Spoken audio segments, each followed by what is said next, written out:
नमस्कार, मैं हूं धर्मेंद्र। आप देख रहे हैं ऑनलाइन न्यूज इंडिया। ईवीएम से चुनाव हो या बैलेट पेपर से चुनाव हो, लगातार यह बहस छिड़ती जा रही है। और यह बहस इसलिए छिड़ रही है क्योंकि भाजपा वहां वहां जीत जाती है जहां जहां पर भाजपा का जबरदस्त विरोध होता है। लेकिन कांग्रेस ने इसको लेकर के एक बड़ा ऐलान कर दिया है। कांग्रेस का 3 दिनों का चिंतन शिविर हुआ राजस्थान के अंदर, और राजस्थान के उदयपुर में शिविर होता है।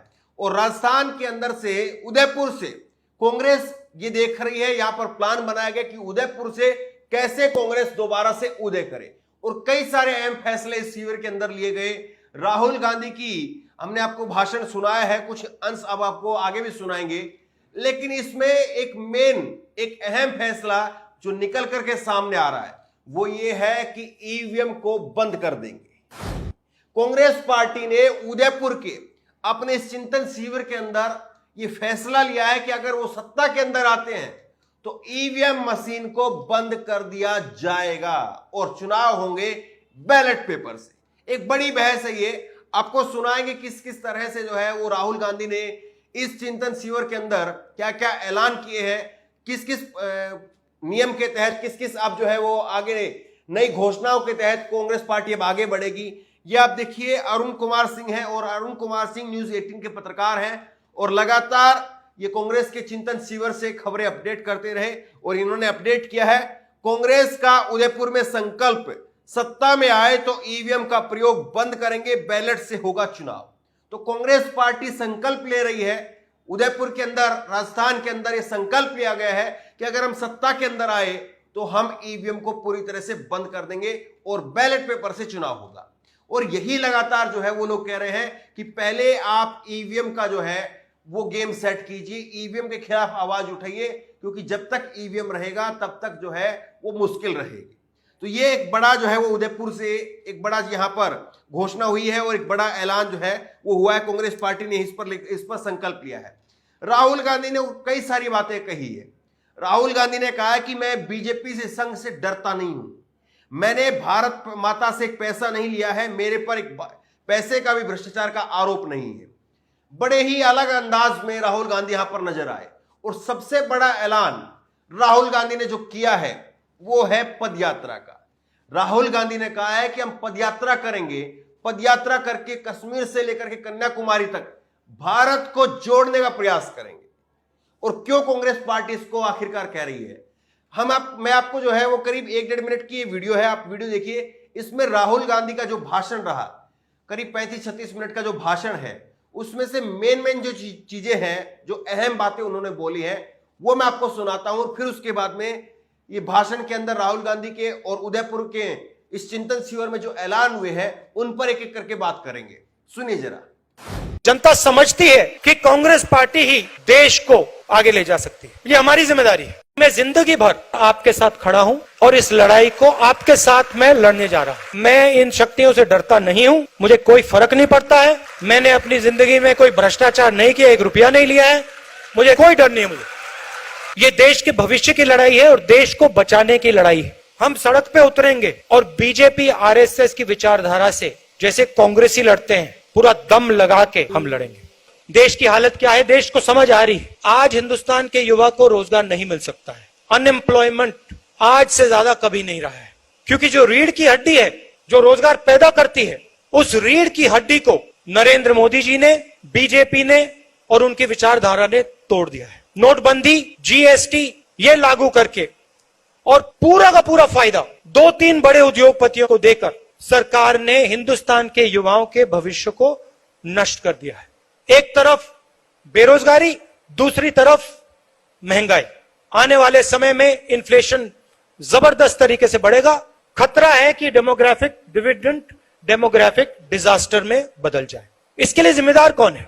बीजेपी जिम्मेदार है, सरकार जिम्मेदार है। मेरी लड़ाई आरएसएस और बीजेपी की विचारधारा है, जो देश के सामने एक खतरा है। मेरी लड़ाई उस विचारधारा से है। जो नफरत ये लोग फैलाते हैं, हिंसा फैलाते हैं, इसके खिलाफ मैं लड़ता हूं और मैं लड़ना चाहता हूं। ये मेरी जिंदगी की लड़ाई है। कांग्रेस पार्टी पर लगातार एक आरोप लगता रहा कि कांग्रेस पार्टी फैसले नहीं ले रही है। कड़वे फैसले लेने पड़ेंगे, लोगों के बीच में उतरना पड़ेगा, तभी जाकर के आप मोदी सरकार का जो है वो सामना कर पाएंगे। कई बार यही चीज जो है वो हमने भी कही है। पदयात्रा की जो बात थी, तो पदयात्रा की बात हम भी लगातार कहते रहे कि आपको सड़कों पर उतरना पड़ेगा, सड़कों पर उतर करके। और वो कोई 15-20 मिनट का, घंटे 2 घंटे का कार्यक्रम नहीं होगा कि घंटे 2 घंटे आपने महंगाई के खिलाफ इस पेट्रोल पंप पर एक जो है वो कार्यक्रम किया, 2 घंटे बाद कार्यकर्ता घर चले गए, वो नहीं होगा। बल्कि आपको कायदे से जो है वो सड़क पर उतरना पड़ेगा। और कांग्रेस पार्टी ने जो ऐलान किया है उसमें यही है कि कश्मीर से कन्याकुमारी तक पदयात्रा होगी, और इस पदयात्रा में ज्यादातर जो हिस्सा है वो पदयात्रा का ही रहेगा, यात्रा वो पूरी करेंगे।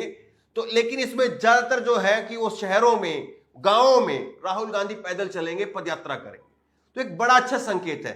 अब राहुल गांधी ने यहां पर जो है वो मौजूदा समय को लेकर के सरकार को सीधी चेतावनी दी। राहुल गांधी ने कहा कि ये जिस तरह से परिवारों को तोड़ने का काम कर रहे हैं, जाति धर्मों को आपस में लड़ाने का काम कर रहे हैं, इससे राहुल गांधी ने कहा कि मैं साफ शब्दों में कह रहा हूं, मैं बिल्कुल साफ साफ शब्दों में कह रहा हूं, देश में आग लगेगी और जरूर लगेगी। ये राहुल गांधी के शब्द हैं, सुनिए जरा। एक साथ मिलकर बीजेपी और आरएसएस के संगठन को और उनकी विचारधारा को हरा कर दिखाएंगे। अभी यह लड़ाई शुरू हुई है, आने वाले समय में आपको दिखेगा हिंदुस्तान में आग लगेगी।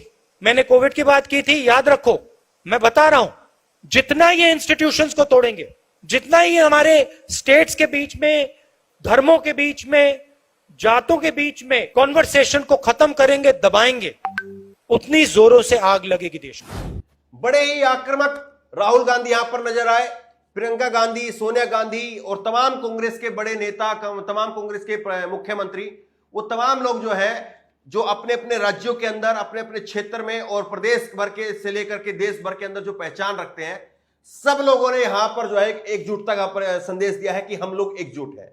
कई सारे अहम फैसले भी लिए गए हैं। एक फैसला लिया गया है कि एक परिवार पर एक ही टिकट का जो है वो सिद्धांत लागू होगा। एक परिवार में 2 लोगों को टिकट नहीं दी जाएगी। दूसरे व्यक्ति को टिकट तभी दी जाएगी जब दूसरा व्यक्ति पार्टी के अंदर कम से कम 5 साल तक लगातार सक्रिय रहेगा, पार्टी के लिए काम करेगा, तब जाकर के दूसरे व्यक्ति को टिकट मिल सकती है। यह फैसला लिया गया। दूसरा, उन्होंने कहा है कि एक व्यक्ति 5 साल के लिए किसी पद पर रह सकता है, संगठन के अंदर 5 साल तक किसी पद पर रह सकता है, उसके बाद में उसको पद को छोड़ना पड़ेगा और 3 साल के लिए उस पद को आप छोड़ करके कूलिंग पीरियड के रूप में उसको आप छोड़ेंगे और उसके बाद में फिर से आप उस पद पर आ सकते हैं। यह फैसला लिया गया। 6 कमेटियां बनी हैं और 6 कमेटी ने अपनी रिपोर्ट दी है इसमें, जिसमें किसानों को लेकर के, बेरोजगारों को लेकर के, महंगाई को लेकर के, तमाम जो बड़े मुद्दे हैं देश के, उनको लेकर के 6 कमेटियां बनाई गई और 6 कमेटी ने अपनी रिपोर्ट जो सोनिया गांधी को दी है। तो एक बड़े लेवल पर जो है पूरा कार्यक्रम हुआ और यहां से कांग्रेस पार्टी ये एक मैसेज देने का काम कर रही है कि कांग्रेस यहां से जो है वो बीजेपी के खिलाफ, मोदी के खिलाफ, संघ परिवार के खिलाफ जो है वो ताल ठोक रही है। और ना केवल जो है वो भाषणों के अंदर होगा, बल्कि सड़कों के ऊपर जो है वो राहुल गांधी उतरेंगे। तो बहरहाल जो राहुल गांधी ने और यहां पर कांग्रेस पार्टी ने जो ऐलान किए हैं, इसको लेकर के आपकी राय क्या है? क्या आप वाकई मानते हैं कि ईवीएम को हटाना जरूरी है? क्या आप वाकई मानते हैं कि पदयात्रा को जो है वो करना जरूरी है अगर कांग्रेस को नरेंद्र मोदी के साथ में टक्कर लेनी है? तो आपकी राय क्या है? नीचे कमेंट बॉक्स में अपनी राय जरूर दें। और इसी तरह तमाम खबरों के लिए ऑनलाइन न्यूज़ डे सब्सक्राइब करें, साथ में जो बेल आइकन है घंटी उसको जरूर दबाएं, ताकि जैसे वीडियो अपलोड करें उसकी नोटिफिकेशन आपको तुरंत मिल सके। धन्यवाद। चैनल को सब्सक्राइब करें और घंटी जरूर दबाएं।